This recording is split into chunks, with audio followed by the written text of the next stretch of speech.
want you to know that you're making history today.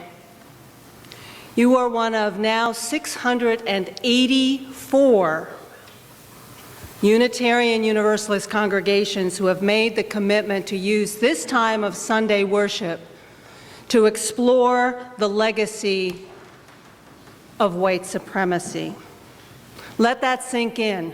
684 congregations, representing every one of our 50 states and 7 countries. Tens of thousands of us in this moment living into our faith and our determination for a brighter and more just future. Together we are engaging our curiosity, raising our voices, and opening our hearts. We are ready to hold one another in this moment, and we are ready to lean into our fear of the unknown. To be honest, as exciting, and my heart is pounding in this moment, as exciting as this is, I am afraid. You may be too. You've heard me speak from this pulpit about what it's like to be a Black UU, to feel so loved and so overjoyed at finding a theological home, yet sometimes feeling lonely, weary, and frustrated. Facing every day the realization that white culture, the dominant culture, is and always has been the dominant culture in Unitarian Universalism, and struggling with what that means for me as I embark upon my ministry. It's real, and sometimes it's very scary. But you know me, I am not one to give up. I have hope that we can change.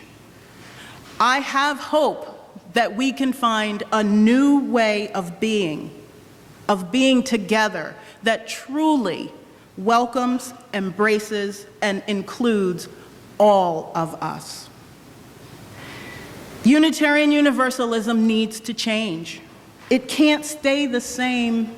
Nothing ever can. And I know that this change is uncomfortable. It's hard. And sometimes it's painful. And it's necessary. You should also know by now how much I love you all. And you should know that I don't want to do or say or bring anything into this space that would hurt you. But we need to do this.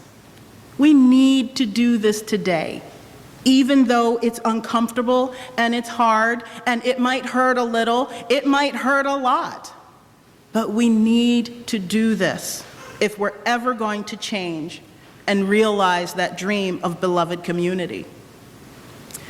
Today's not going to fix everything, but it's another step forward, a new beginning for us and for Unitarian Universalism.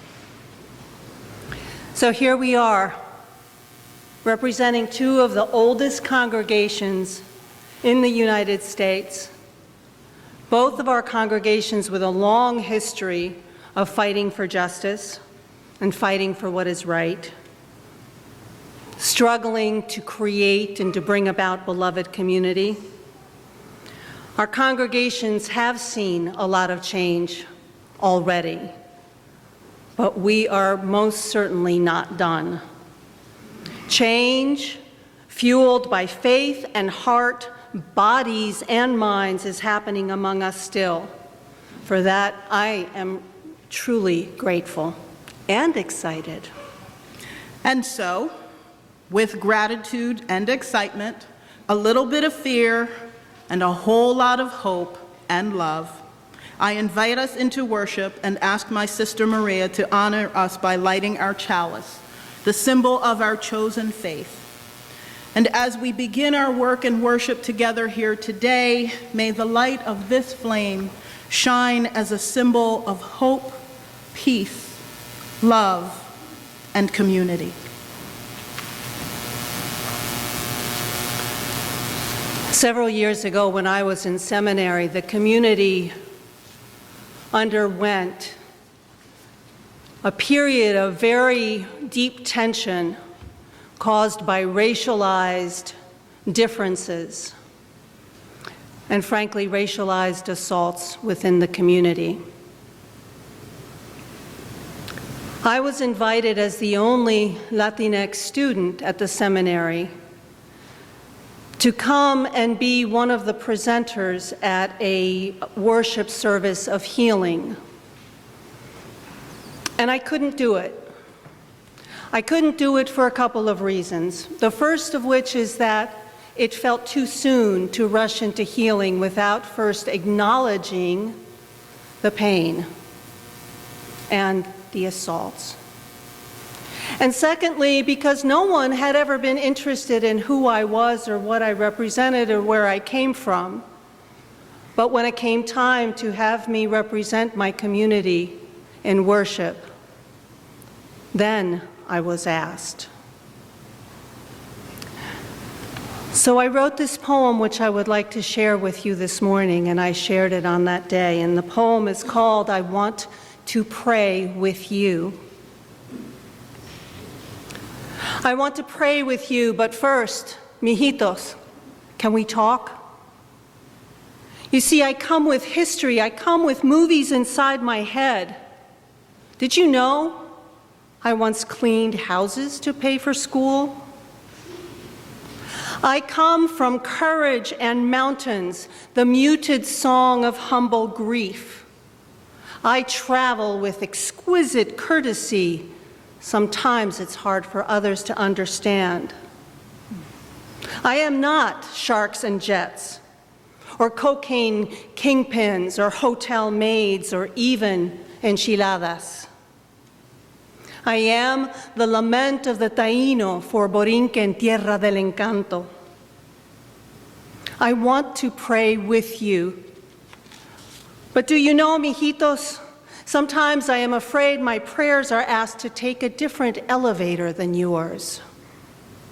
Shunted to God's service entrance, the line for people without passports, busboys, lawn guys, supermarket checkers with lightning-quick hands and accents in their names. Maria is happy to serve you. Mestiza, elder of the borderlands, ciudadana sin frontera, half-breed woman, creator of my own dignity, poet of my own historia. It means so much to me to pray with you. I pray that we will learn each other's language. And I challenge you, perdón, I forget my manners. I invite you. Will you learn mine?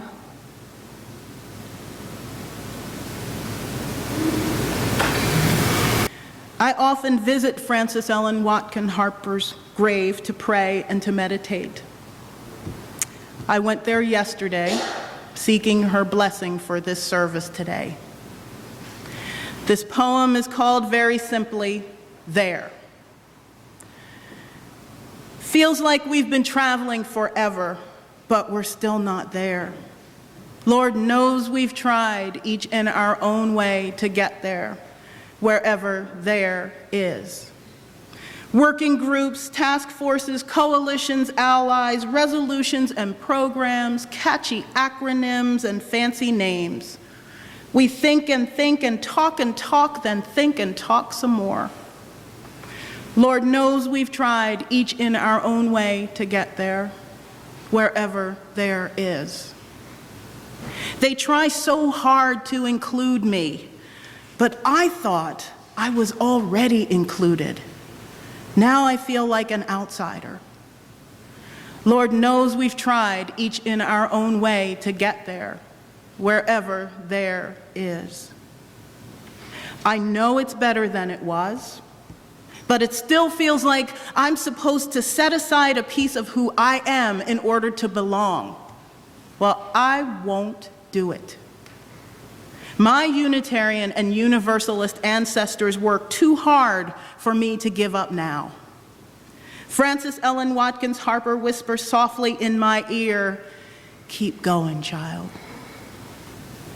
Yes, ma'am. It's a struggle sometimes, but I don't feel no ways tired. We've made some progress and we'll make some more. We'll keep trying. We'll get there someday, wherever there is.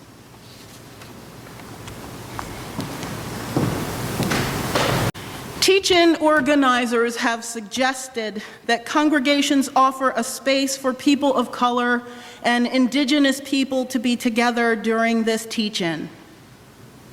I've been asked why. There are two reasons.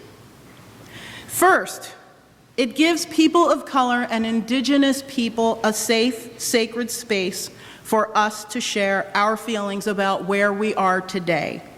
Feelings about what many are calling the water we swim in. And second, it gives our white siblings a space to do their work. Just as we wouldn't expect teens to be completely honest and open in conversation when adults are present, so too have we recognized the need for us to create some spaces today for different work.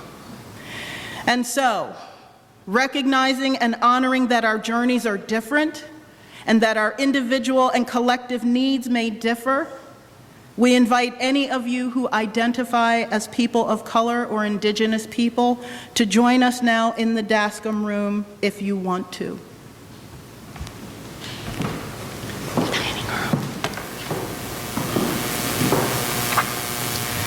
To the Ending Racism Committee and the White Privilege Group, and to our worship associate, Jen, thank you for your participation and your trust at this moment in our history. With love and respect, Maria and I entrust the remainder of this service to your care.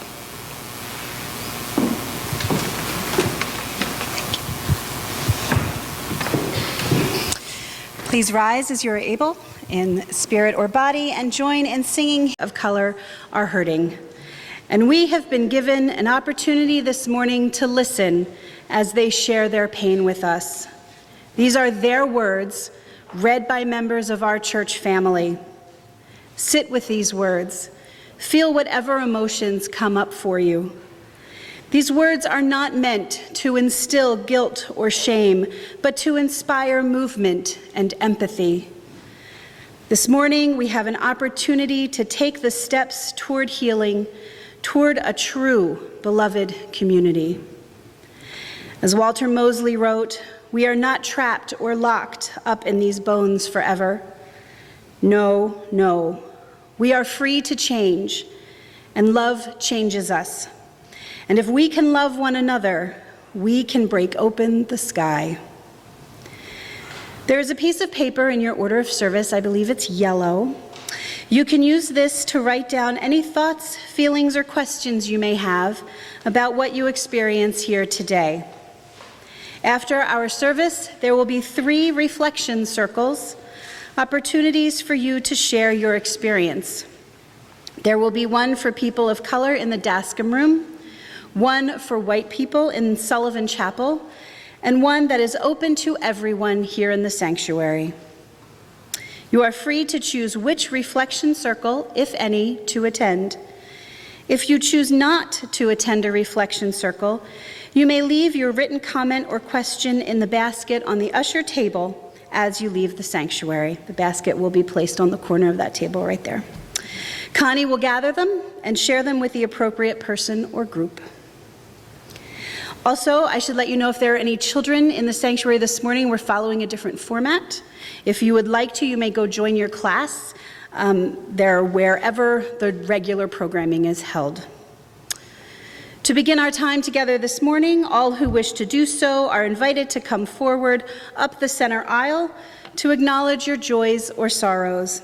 by placing a polished stone in a bowl of water, symbol of... This is from the Oxford talk by Tim Tyson. Lean into it. I am talking here about racial discomfort. I have certainly felt my share of it through the course of my work, and I recommend racial discomfort to you. Lean into it. That is, doing exactly the opposite of your first instinct, which is to retreat as fast as possible, and is also perfectly logical. None of us wants to feel uncomfortable. But there is no way we can have a fruitful and candid conversation about race in an interracial setting and always feel comfortable. But it won't kill you to feel a little uncomfortable. Go ahead, lean into it, and listen.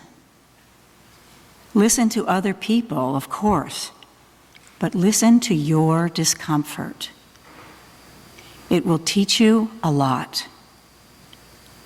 You'll be okay, and we'll get better at this.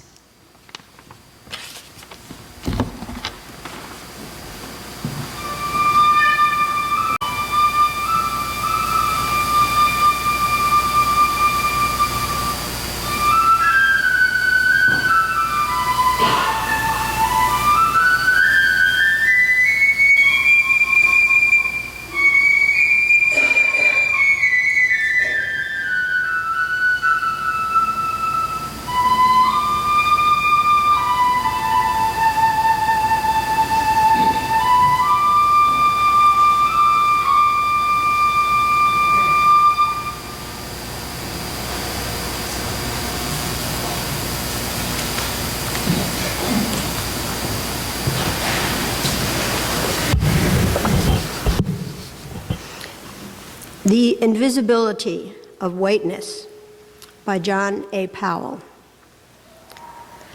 The invisibility of whiteness means that one doesn't have to notice that one is white. So there are people, and then there are black people. There are people, and there are Latino people. And people, just folks, turn out to be white, but we don't notice it. White people have the luxury of not having to think about race. That is a benefit of being white, of being part of the dominant group. Just like men don't have to think about gender. The system works for you, and you don't have to think about it. So they live in white space, and then they don't have to think about it. First of all, they think about race as something that belongs to somebody else. The blacks have race, maybe Latinos have race, maybe Asians have race, but they're just white. They're just people. That's part of being white.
The Privileges of a Racist System by John A. Powell.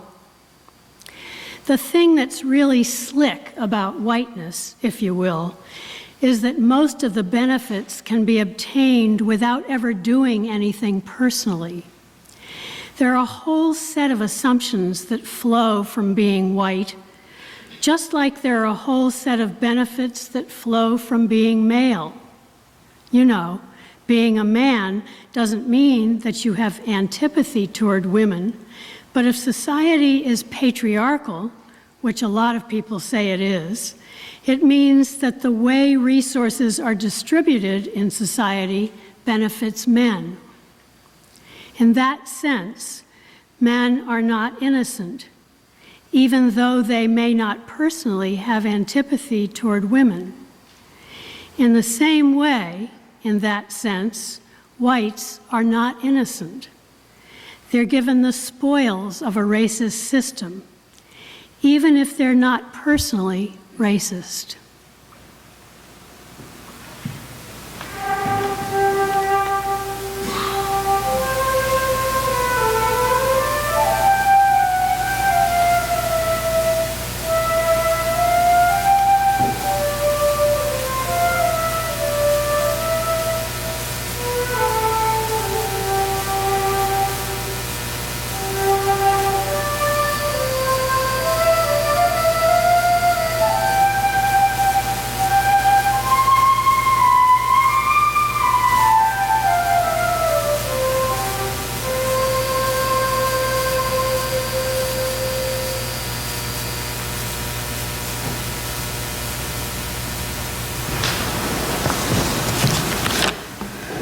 The Offensiveness of My Pain, a reflection by Shane Paul Neal. I'm on my way to a job where I'm the only black person in the office. I work with people who either don't know or don't care about Alton Sterling or Philando Castile. They're going to ask me, "How are you this morning?" And the simple truth is that I can't be honest.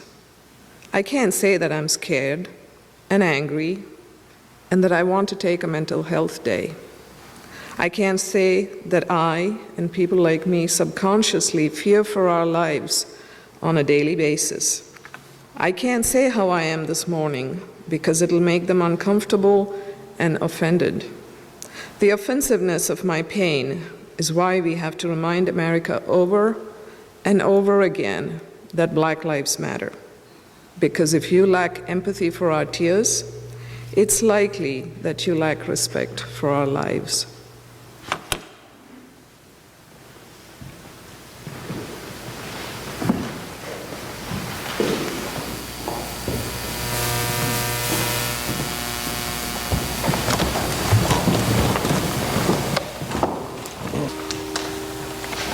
Can you hear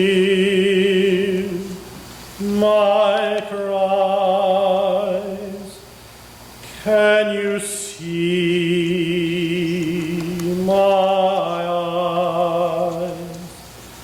I am calling out to you.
I am Reverend David Eaton, the first black minister called to serve All Souls, D.C.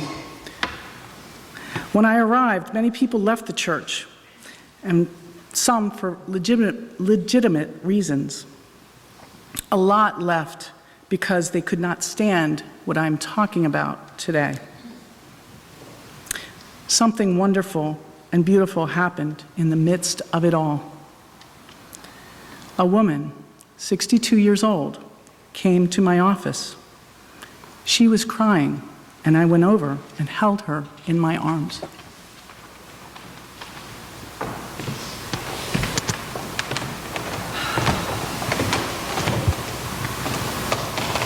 Reverend Dave, I've got to leave the church. But why? You know, I'm just not comfortable anymore. Before, it was okay. I mean, the ministers were white, and there were black people, but now there are so many black people joining, and I'm just not comfortable. I'm a liberal,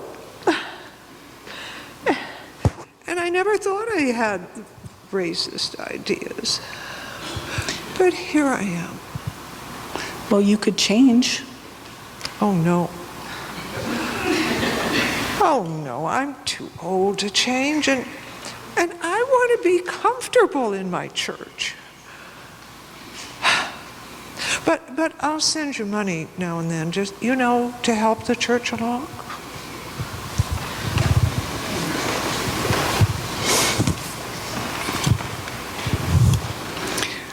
I see her from time to time.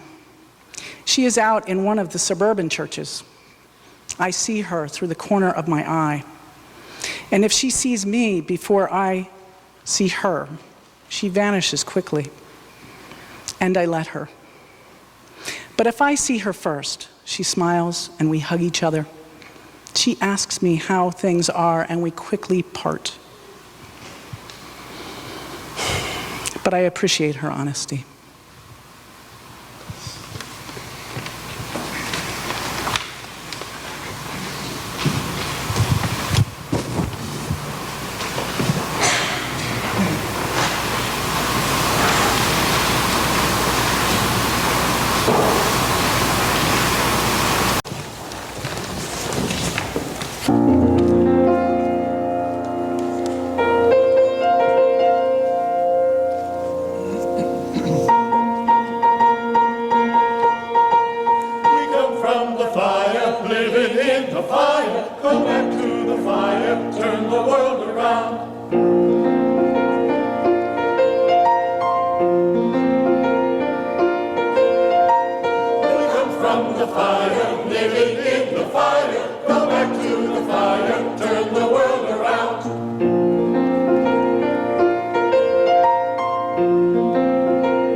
Clear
change the past, but we can learn from it and build on it.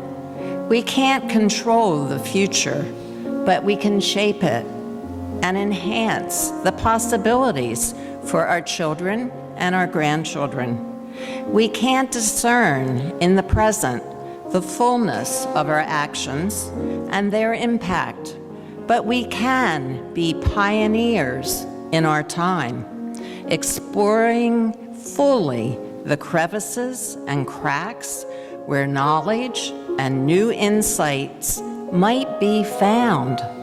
We can explore our spectrum of relationships and confront our complacency and certainty about the way things are. We can dare to face ourselves in our entirety, to understand our pain, to feel our tears, to listen to our frustrations and confusions, and discover new capacities and capabilities that will empower and transform us. In the spirit of the pioneer, let us now go forward.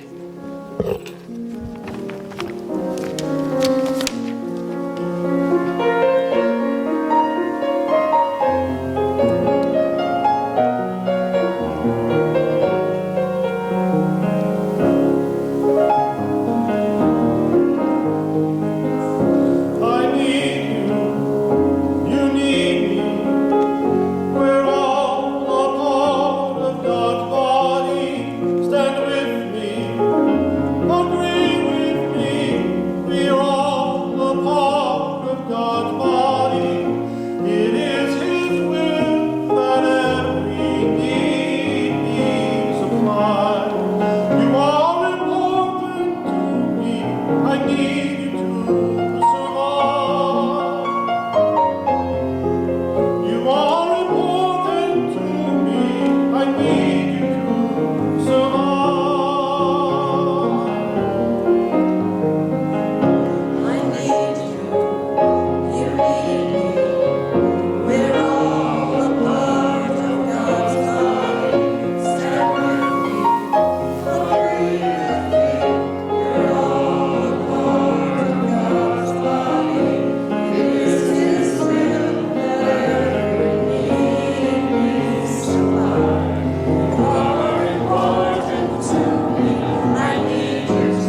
Okay, everybody take a quick seat for some announcements, because you know we can't leave without them.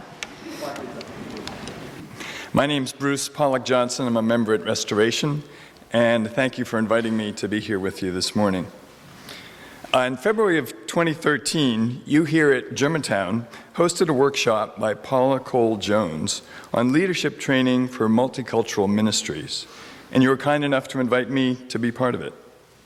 In that workshop, Paula talked about 7 principles culture as opposed to beloved community culture. She correctly observed that many UUs believe they can uphold the 7 principles without delving to the deeper level of beloved community, which means inclusive and respectful working together with people of all cultures, and without trying to deal with a systemic level of racism and other oppressions. That gave me the idea that we need an 8th principle for UUism, to affirm our commitment to this deeper level of work as a movement. I put together some wording and refined it with Paula and a post-Jubilee anti-racism monthly support group, including many people here in the room today. Here is what we came up with. We affirm and promote the following 8th principle, the standard beginning: journeying towards spiritual wholeness by building a diverse, multicultural, beloved community that accountably dismantles racism and other oppressions in ourselves and our institutions. At a congregational meeting in October of 2013, Restoration added the wording of this 8th principle into our congregational covenant. But at that time, we weren't yet ready to recommend it for inclusion as an 8th principle for the UUA as a whole. As you're probably aware, the UUA has just gone through a crisis related to hiring practices, especially related to whites being hired over highly qualified Latinx candidates, resulting in the resignation of the UUA president. In response to this crisis, Black Lives of Unitarian Universalism, acronym BLUE, endorsed the 8th principle with 3 words added as follows: journeying toward spiritual wholeness by building a diverse, multicultural, beloved community that, by our actions, accountably dismantle racism and other oppressions in ourselves and our institutions.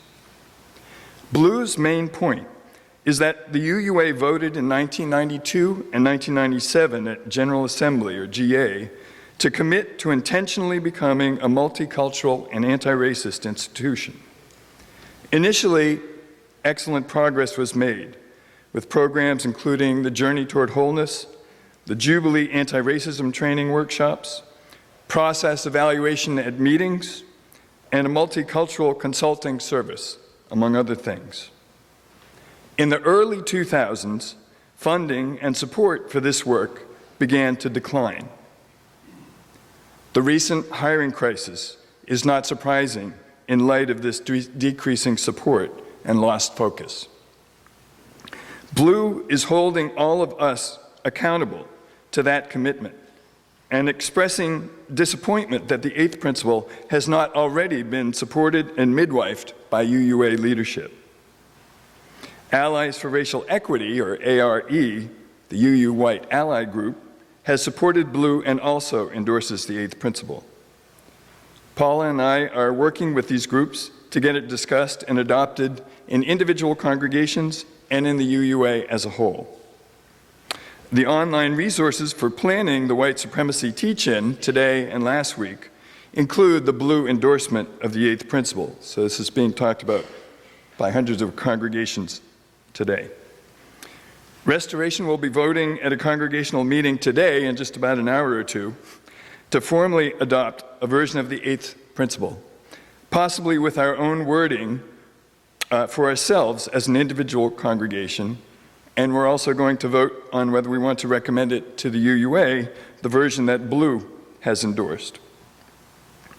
That it be added to the UUA's existing 7 principles as soon as possible, which is likely to be to introduce it at least at the General Assembly in 2018. It's too late to do that for this year.